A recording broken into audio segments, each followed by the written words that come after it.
Krishna Krishna, Krishna Krishna, Krishna Krishna, Krishna Hey. Krishna Krishna, Krishna Krishna, Krishna Krishna, Krishna Hey. Krishna Krishna, Krishna Krishna, Krishna Krishna, Rakshamam. Krishna Krishna, Krishna Krishna, Krishna Krishna, Pahimam. Rama Raghava, Rama Raghava, Rama Raghava, Rakshamam. Krishna Keshava, Krishna Keshava, Krishna Keshava, Pahimam. Rama Raghava, Rama Raghava, Rama Raghava, Rakshamam. Krishna Keshava, Krishna Keshava, Krishna Keshava, Pahimam. Om Jnana Timirandhasya Jnananjana Shalakaya Chakshurunmilitam Yena Tasmai Sri Gurave Namaha. Nama Om Vishnu Padaya Krishna Preshtaya Bhutale Srimate Bhakti Vedant Swamin Iti Namine. Namaste Saraswate Deve Gauravani Pracharane Nirvishesha Shunyavadi Paschatya Desha Tarane Trinadapi Sunichena Toror Iva Sahishnuna Amanina Manadena Kirtaniya Sadahari Hare Nama Hare Nama Hare Nama Iva Kevalam Kalau Nastyeva Nastyeva Nastyeva Gatir Anyata. Shri Krishna Chaitanya Prabhu Nityananda Shri Advaita Gadadhar Shrivas Adi Gaur Bhakta Vrinda. Hare Krishna, Hare Krishna, Krishna Krishna, Hare Hare, Hare Rama, Hare Rama, Rama Rama, Hare Hare. Jai Vishnupad Paramahansa Parivrajakachaja Stotra Satta Sri Srimad His Divine Grace A.C. Bhaktivedanta Swami Srila Prabhupada Ki Jai. Ananta Koti Vaishnava Brinda Ki Jai. Namacharya Haridas Thakur Ki Jai. Prem Se Koho Sri Krishna Chaitanya Prabhu Nityananda Sri Advaita Gadadhar Sri Vasari Gaur Bhakta Vrinda Ki Jai.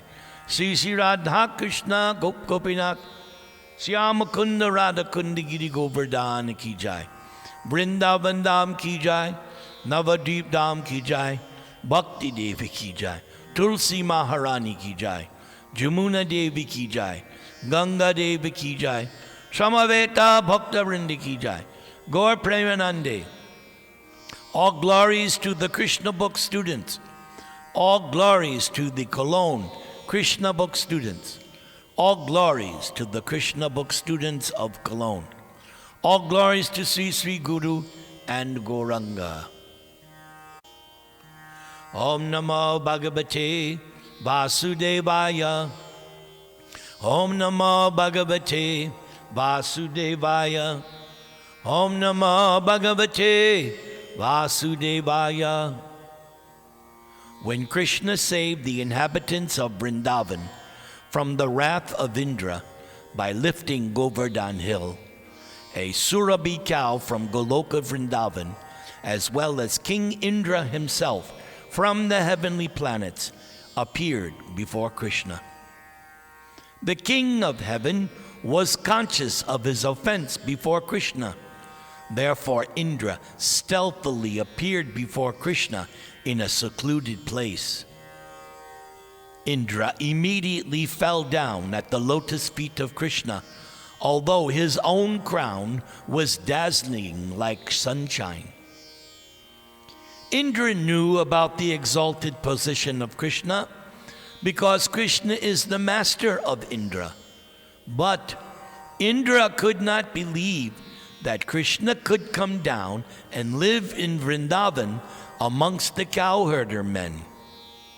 So when Krishna defied the authority of Indra, Indra became angry because Indra thought that he was all in all within this universe and that no one was as powerful as he. But after this incident of Krishna's lifting Govardhan hill, Indra's false, puffed-up prestige was finally destroyed. Being conscious of his subordinate position, Indra appeared before Krishna with folded hands and began to offer the following prayers. My dear Lord, being puffed up by my false prestige, I thought you had offended me by not allowing the cowherder men to perform the Indra Yajna. And I thought that you wanted to enjoy the offerings that were arranged for my sacrifice. I was thinking that in the name of a Govardhan sacrifice, you were taking my share of the profit, and therefore I mistook your position. So now, by your grace, I can understand that you are the Supreme Lord, you are the personality of Godhead, and that you are transcendental to all material qualities. Your transcendental position is known as Vishuddha Sattva, which is above the platform of the material mode of goodness, and your transcendental abode is beyond the disturbance of all material qualities. Indeed, your name, fame, form, qualities, paraphernalia, and pastimes are all beyond this material nature, and they are never disturbed by the three material modes. Your abode is accessible only for one who undergoes severe austerities and penances, and thus becomes completely freed from the onslaught of material qualities like passion and ignorance. And if someone thinks that when you come within this material world, you therefore accept the modes of material nature, he or she is certainly mistaken. The waves of the material qualities are never able to touch you, and you certainly do not accept them when you are present within this world. Your lordship is never conditioned by the laws of material nature. My dear Lord, you are the original father of this cosmic manifestation. You are the supreme spiritual master of this cosmic world, and you are the original proprietor of everything. You, as eternal time, are competent to chastise offenders. Within this material world, there are many fools like myself who consider themselves to be the Supreme Lord or the all in all within the universe. But you are so merciful that without accepting their offenses, you devise means so that their false prestige is subdued and that they can come to know that you and no one else are the Supreme Personality of Godhead. My dear Lord, you are the Supreme Father, the Supreme Spiritual Master, and the Supreme King.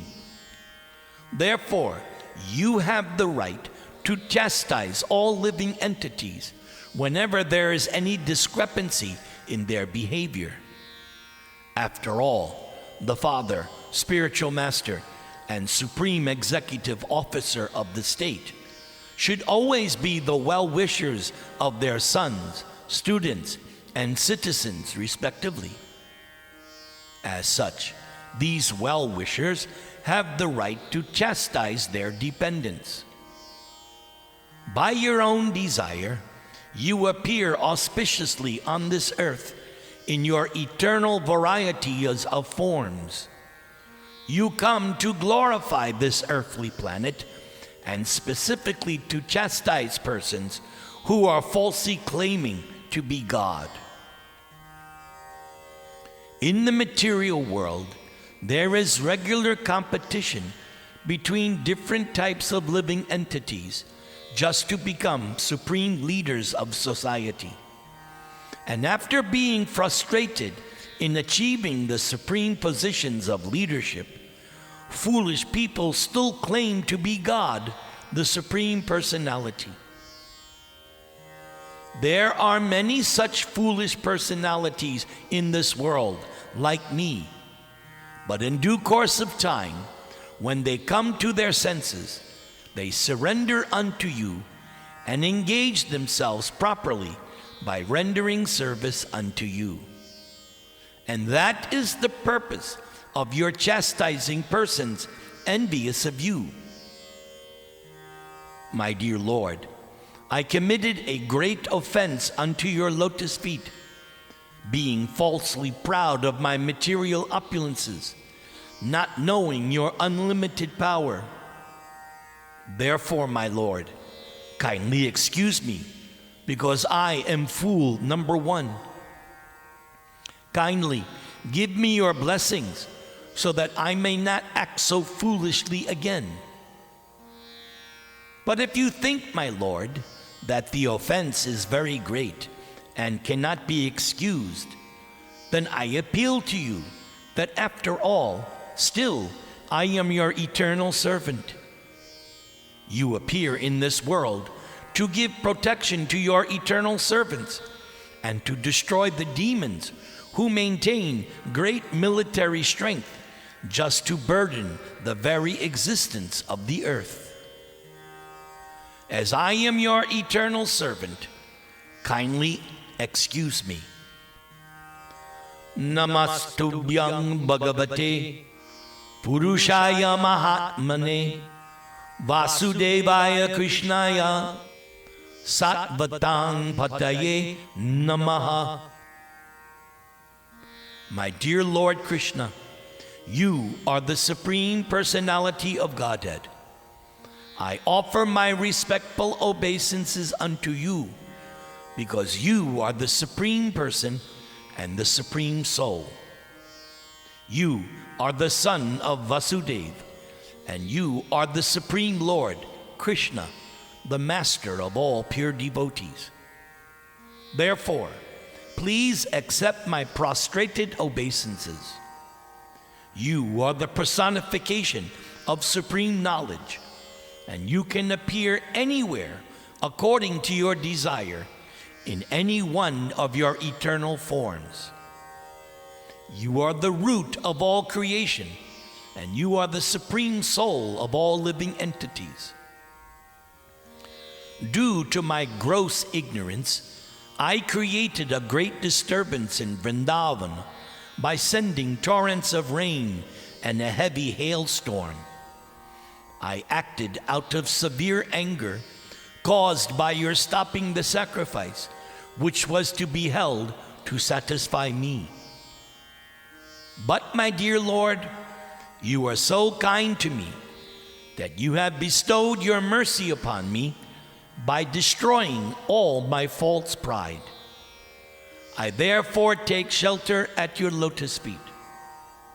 My dear Lord, you are not only the supreme controller, but also the spiritual master of all living entities. Hare Krishna, Krishna Krishna, Hare Hare, Hare Rama, Rama Rama, Hare Hare. So now we're going to go to the next part. So we just heard Indra beg forgiveness of Krishna. So let's see how Krishna responds. Thus praised by Indra, Lord Krishna, the Supreme Personality of Godhead, smiled beautifully and then replied in a grave voice like rumbling clouds. Shri Bhagavan Uvacha Mayate Kari Magavan Makhabango Nigrinnata Mad Anusmritaye Nityam Matasyindra Sriya Brisham. My dear Indra, I stopped your sacrifice just to show you my causeless mercy and to remind you that I am your eternal master. I am the master not only of you, but of all the other demigods as well. You should always remember that all of your material opulences are only due to my mercy, for no living entity can independently become opulent. One must be favored by my mercy. Mam Aishvarya Sri Madandho Dandapaning Napasyati Tan Brangshyami Sampadibhyo Yasya Chechchami Anugraham. Everyone should always remember that I am the Supreme Lord.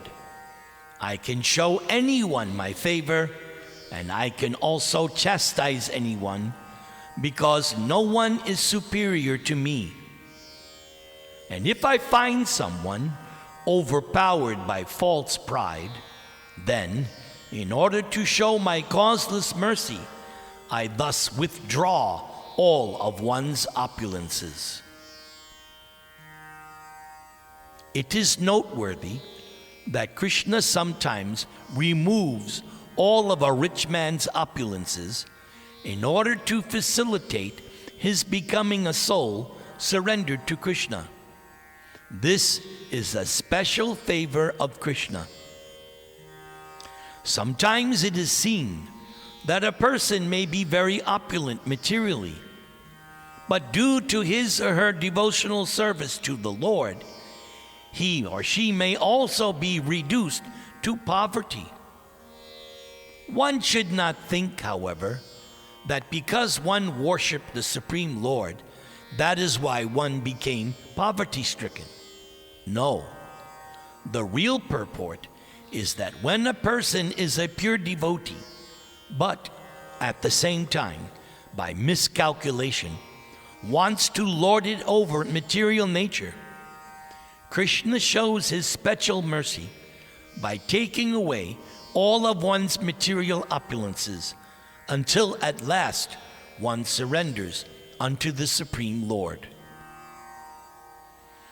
After instructing Indra, Lord Krishna ordered Indra to return to his kingdom in the heavenly planets and to remember always that he is never the supreme, but is always subordinate to the Supreme Personality of Godhead. Krishna also advised Indra to remain as king of heaven, but to be careful of false pride. Hare Krishna, Krishna Krishna, Hare Hare, Hare Rama, Rama Rama, Hare Hare. So we have one more episode, and this will conclude the Govardhan Leela section of the 10th canto. So here is the final part. After all of this, the transcendental Surabhi cow, who also came with Indra to see Krishna, offered her respectful obeisances unto Krishna and worshipped him. The Surabhi cow offered her prayers as follows. My dear Lord Krishna, you are the most powerful of all mystic yogis, because you are the soul of the complete universe. And from you only, all this cosmic manifestation has taken place. Therefore, although Indra tried his best to kill my descendant cows in Vrindavan, still they remained under your shelter, and you have protected them all so well. We do not know anyone else as the Supreme, nor do we go to any other god or demigods for protection. Therefore, Krishna, you, our Indra, you are the Supreme Father of the whole cosmic manifestation, and you are the protector and elevator of all the cows, Brahmins, demigods, and others who are pure devotees of your lordship. O super soul of the universe, let us bathe you with our milk, because you are our Indra. O Lord, you appear just to diminish the burden of impure activities on this earth. In this way, Krishna was bathed by the milk of the Surabhi cows, and Indra was also bathed by the water of the celestial Ganges through the trunk of his carrier elephant. After this, the heavenly King Indra, along with Surabhi cows and all other demigods and their mothers, worshiped Lord Krishna by bathing him with Ganges water and the milk of the Surabhi cows. Thus, Govinda, Lord Krishna, was pleased with all of them. The residents of all higher planetary systems, such as Gandharva-loka, Pitri-loka, Siddha-loka, and Charana-loka, all combined and began to glorify Lord Krishna by chanting his holy name. Their wives and damsels began to dance with great joy. They were very much satisfied, and they satisfied Lord Krishna by incessantly pouring flowers from the sky.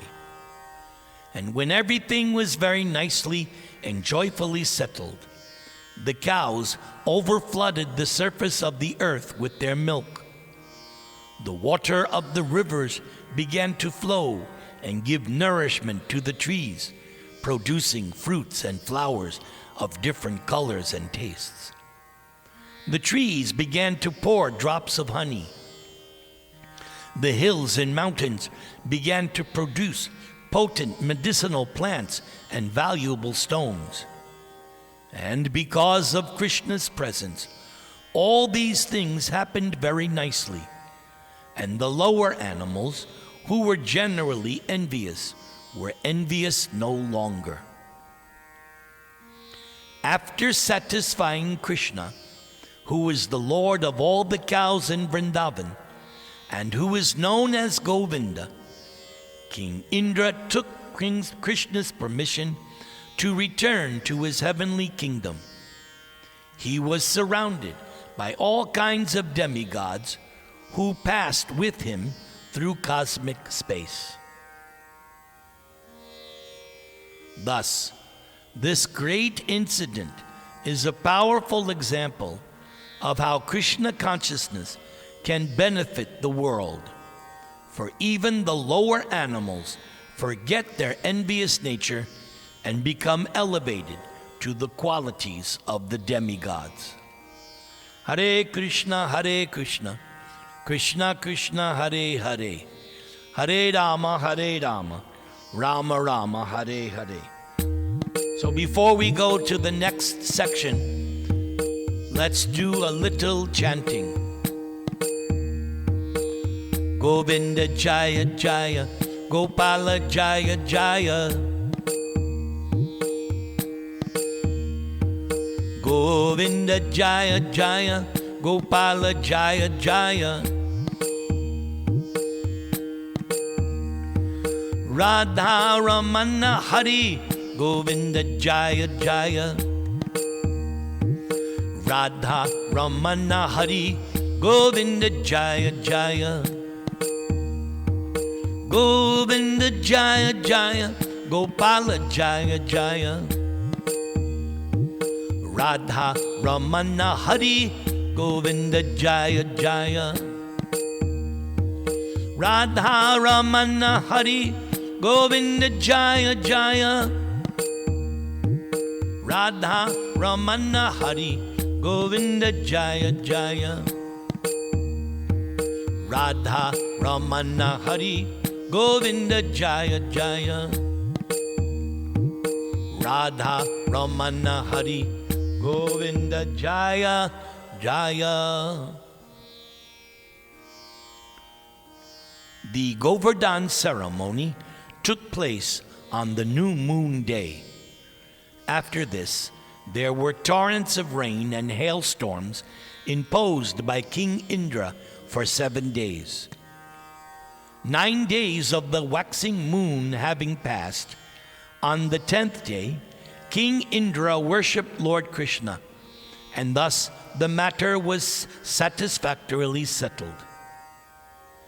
After this, on the 11th day, there was Ekadashi. Maharaj Nanda observed fasting for the whole day, and just early in the morning, on the next day, Dwadasi, he went to take bath in the river Yamuna. Nanda entered deep into the water of the Yamuna river, but he was arrested immediately by one of the servants of Varuna Deva. These servants brought Nanda Maharaj before the demigod Varuna, accusing him of taking a bath in the river at an inappropriate time. According to astronomical calculations, the time in which Nanda took bath was considered demoniac. The fact was, Nanda Maharaj wanted to take a bath in the river Yamuna early in the morning before sunrise, but somehow or other he was a little too early, and Nanda bathed at an inauspicious time. Consequently, he was arrested. And when Nanda Maharaj was taken away by the servants of Varuna, his companions began to call loudly for Krishna and Balaram. Immediately, Krishna and Balaram could understand that Nanda Maharaj was taken by Varuna, and thus they went to the abode of Varuna, for they were pledged to give protection. The inhabitants of Vrindavan, the unalloyed devotees of Lord Krishna, having no shelter other than the Supreme Personality of Godhead, naturally cried to Krishna for help, exactly like children who do not know anything but the protection of their parents. Meanwhile, demigod Varuna received Lord Krishna and Balaram with great respect and said, "My dear Lord Krishna, actually at this very moment, because of your presence, materially I am now defeated. Although I am the proprietor of all the treasures in the waters, I know that such possessions do not make for a successful life. But this moment, as I look upon you, my life is now made completely successful because of seeing you And now I no longer have to accept another material body. Therefore, O Lord, Supreme Personality of Godhead, Supreme Brahman, Super Soul of everything, let me offer my respectful obeisances unto you. You are the Supreme Transcendental Personality. There is no possibility of imposing the influence of material nature upon you.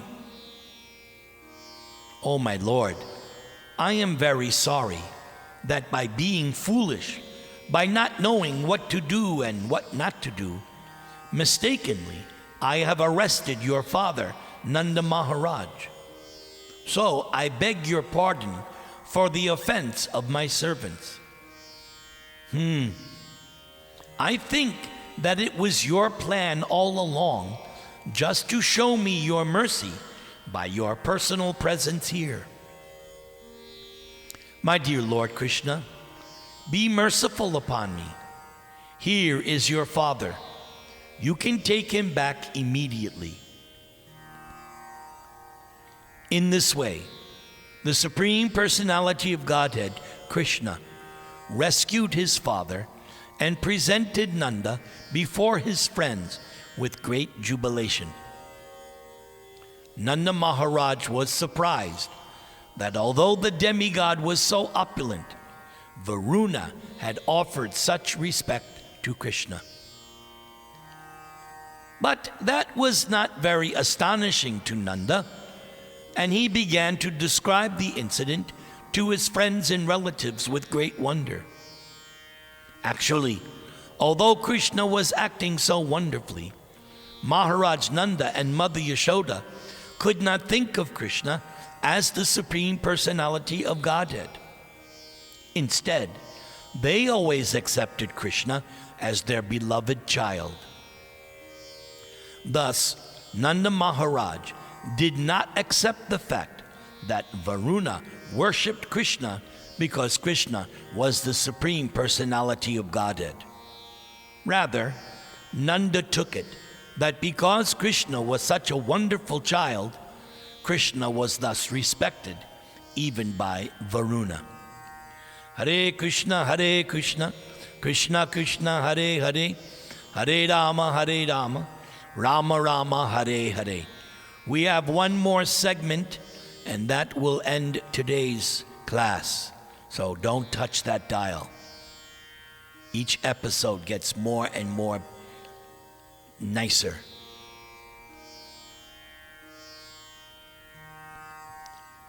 The friends of Nanda Maharaj, all the cowherder men, became very eager to know if Krishna is actually the Supreme Personality, and if Krishna were going to give them all salvation.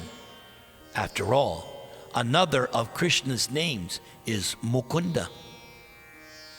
And when they were all thus consulting among themselves, Krishna could understand their minds. And so, in order to assure them of their destiny in the spiritual kingdom, Krishna showed them the spiritual sky.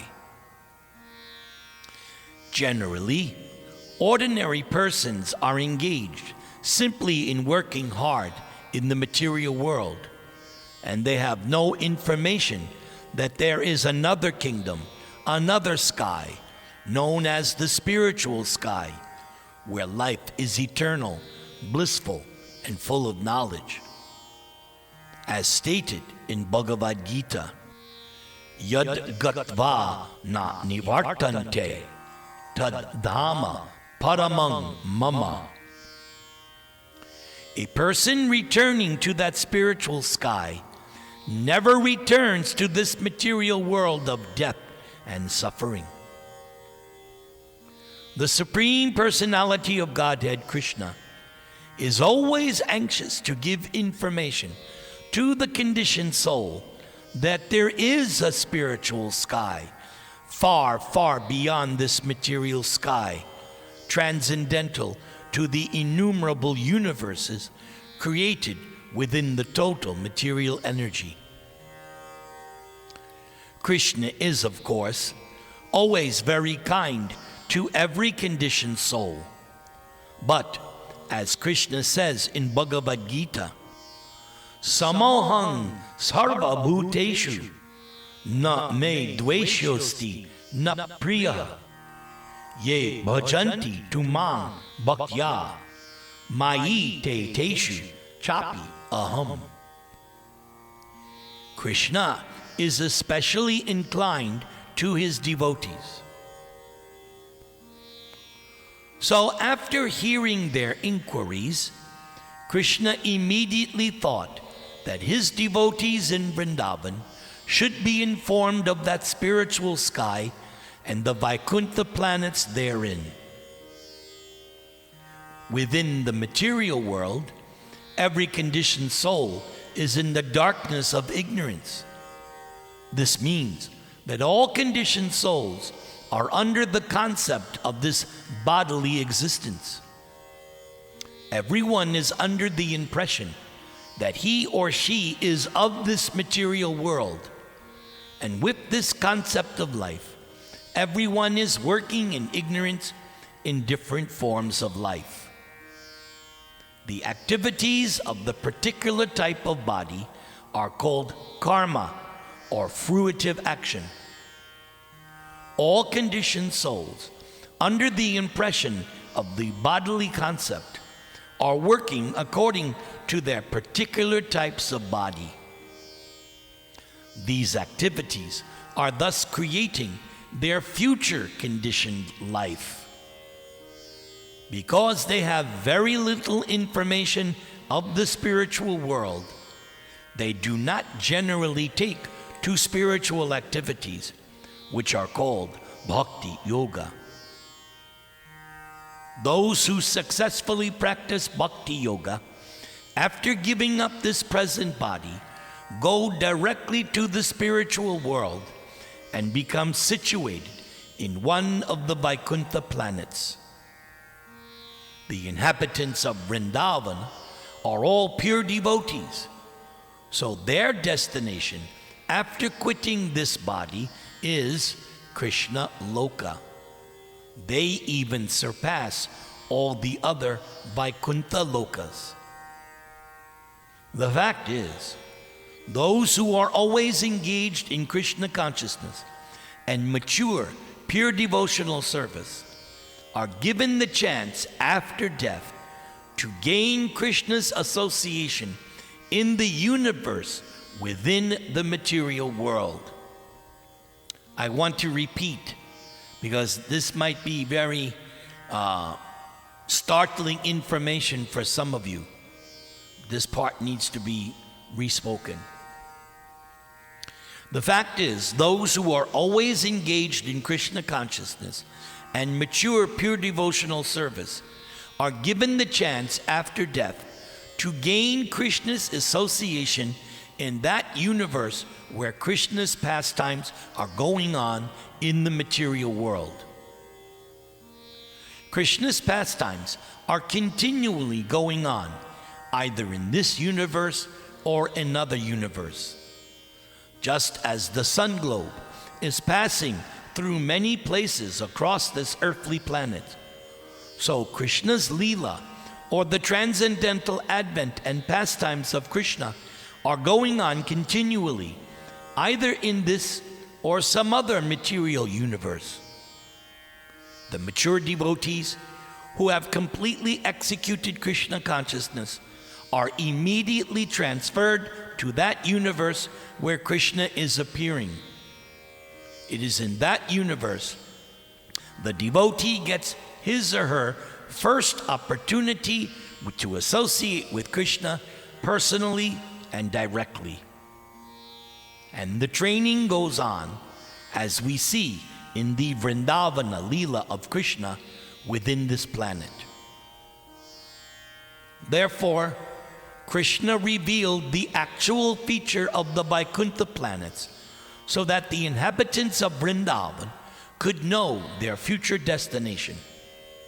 Thus, Krishna showed them the eternal, ever-existing spiritual sky, which is unlimited and full of knowledge. Within this material world, there are different gradations of forms, and according to those gradations, knowledge is proportionately manifested. For example, the knowledge in the body of a child is not as perfect as the knowledge in the body of an adult man. Everywhere there are different gradations of living entities, either in aquatic animals, in the plants and trees, in the reptiles and insects, in birds and beasts, and in the civilized and uncivilized human forms of life. Above the human form of life, there are demigods, charanas, siddhas, on up to Brahmaloka, where Lord Brahma lives. And among these demigods, there are always different gradations of knowledge. But past this material world, in the Vaikuntha sky, everyone is in full knowledge. All the living entities there in Vaikuntha are engaged in devotional service to Lord Krishna, either on one of the Vaikuntha planets or in Krishna-loka. As it is confirmed in Bhagavad Gita, Yomam evam asam mudho janati purushottamam sasarva bid bhajati man sarva bhavena bharata. Full knowledge means knowing Krishna to be the Supreme Personality of Godhead.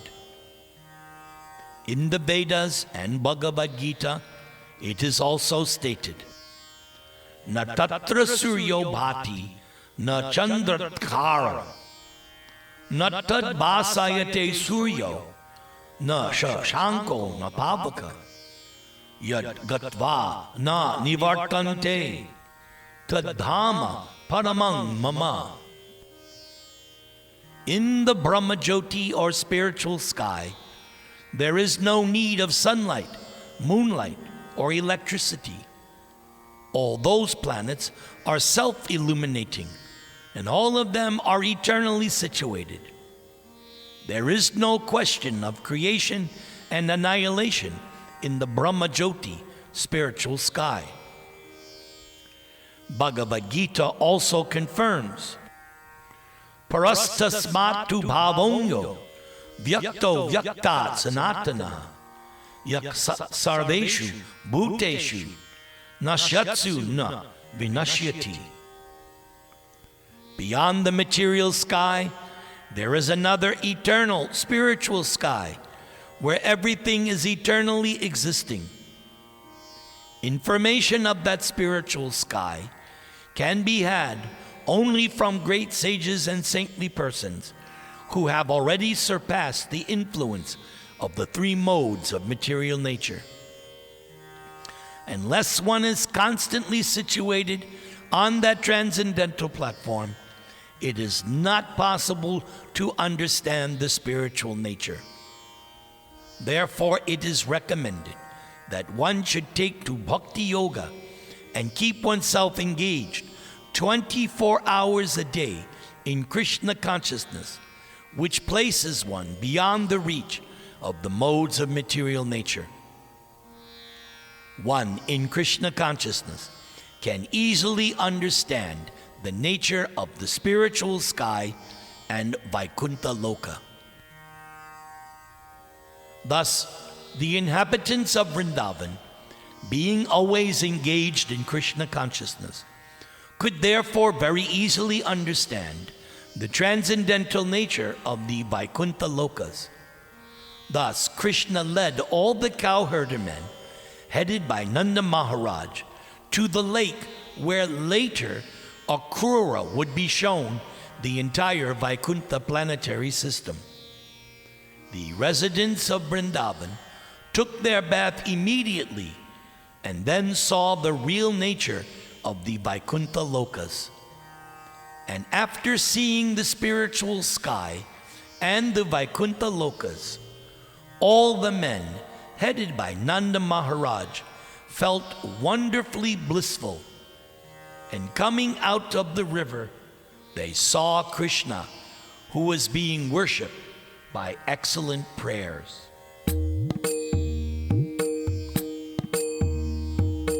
So that's the end of today's class. Now we will sing the Nisringa prayers, your spiritual insurance, and then I will do personal blessings for all my students. Thank you very much for attending. Namaste Narasimhaya Prahlad Ahlad Dayane Hiranya Kashipur Vakshaha Shilat Tankana Kalaye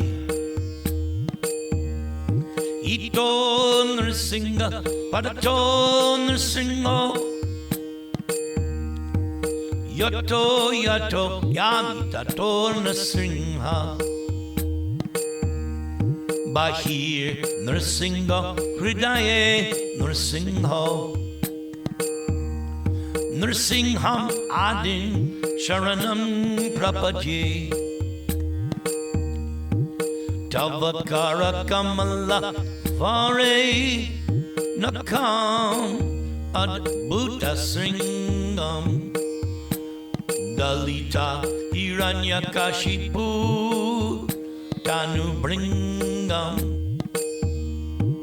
Keshavadrita Narahadi Rupa Jai Jagadisha Hare Jai Jagadisha Hare Jai Jagadisha Hare Jai Jagadish Jai Jagadish Jai Jagadisha Hare Jai Jagadisha Hare Jai Jagadisha Hare.